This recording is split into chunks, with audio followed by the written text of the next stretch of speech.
Hi everyone, this is a review for Alice in Wonderland. I saw the first screening at 12 a.m. today, so I thought I'd do a little review.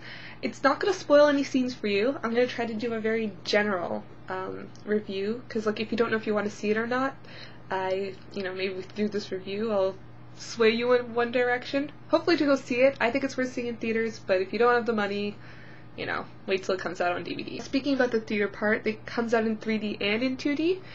I saw it in 3D. I enjoyed it in 3D. The 3D is very subtle, so it's nothing like Avatar that kind of pops in your face and you see molecules moving and stuff. It's more subtle. You see a depth, so you know who's closer, who's further. It's very cool in that aspect, but if you don't have the extra money to go pay for that, don't worry because it's just as good in 2D. So if that was swaying you to not see it, then don't worry about it. 2D is just as good.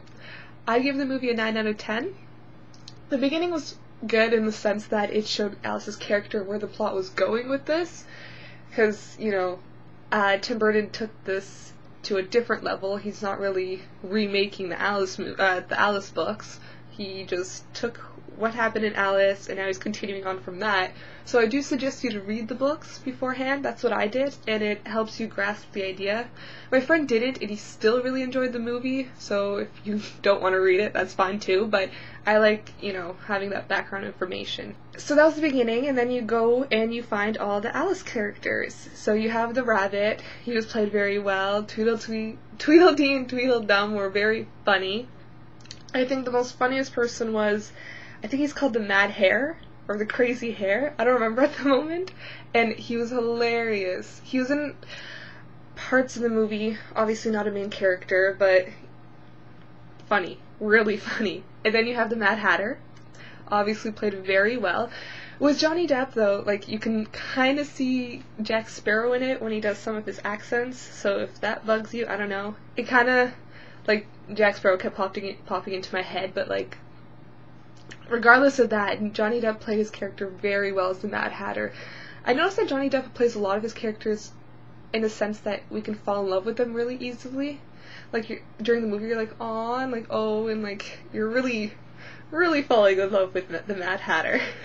So that was played very well. I thought Johnny Depp really did a really good job on that. So you can connect with the character. The White Queen, that was also played very well. Actually, I just have to say in general, everyone was played very well. The casting of it was awesome. I can't picture anyone else playing the characters. I can't.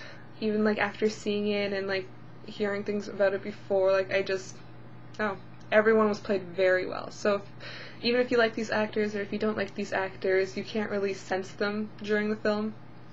They're ooh, Helena, or Yelena, I don't know how to say her name, Bohemian Carter, Tim Burton's girlfriend, you can't tell that it's her, you really feel the Red Queen, so I thought that was done very well. Oh, and Alice, most importantly Alice, she wasn't an actress that was very known, so I was kind of worried about how she would play the role, but she was actually I thought it was done very well. I'm happy that they didn't choose a popular actress, at least not in North America. Maybe she's popular in Europe or whatever, because she's Polish, I believe. So, I'm Polish. Not why I like her, though. Maybe a little, but no, I'm kidding. So yeah, I'm glad that they didn't choose anyone popular. They were able to, I don't want to use the word connect again, but it felt more realistic. The whole story plot felt realistic. Actually, at one point, you kind of thought it was real. But you have to remember, all the Alice in Wonderland, anything that happens with Alice in Wonderland, they're all dreams. So that was also done very well. The one thing I do have to say is that this movie is 1 hour and 49 minutes, but it felt like an hour. And I believe that's due to because this is a whole dream sequence and things don't really slowly pan out. It's just in dreams, you know how things just keep getting cut and choppy and stuff like that? Well, that's how the movie is too. So it feels very short. It feels like not a lot happens, but at the same time, a lot of stuff does happen. So I just wished it felt a little longer, but I don't see where he could have, Tim Burton could have went with it any further than that, from where he went. Obviously, I think if they took a little more time, they probably could think of more plot things to do, but, it's already at 2 hours, or 1 hour and 49 minutes. It's almost a 2-hour movie, so I wouldn't mind sitting for more than 2 hours, but I don't think a lot of people would.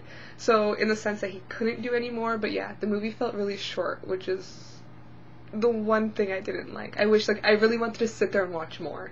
Like, I really did. And then it was just kind of over, and I was just like, no, I don't want to go home. The movie felt very short, and it felt like all the characters didn't really have a lot of time on screen. Like, it was very, like, 5 minutes one character, 5 minutes the other character, 5 minutes the other character, and then it was done.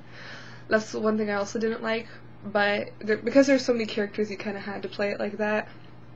But as I said, because, like, you love the characters so much, you just want to see more of them. But you can't have that. Unfortunately. I think I covered everything. I don't want to make this too long because I want you guys to have your own opinion of the movie. But as I said, overall 9 out of 10. I just wish it was longer, and I just wish I saw the more characters. So, in general, the movie wasn't bad. I just took it down a notch because I want to see more. And I'm like, damn it, Tim, give us more. I know it's a pretty weak review, but it's the day of, so I don't want to get into details because I want you guys to go see it. So go see it and then comment and tell me what you guys thought about it, because I'd love to know, because obviously everyone has their own opinions. As I said, my friend loved it, and that's the only opinion I heard so far, so I wouldn't mind hearing someone else's.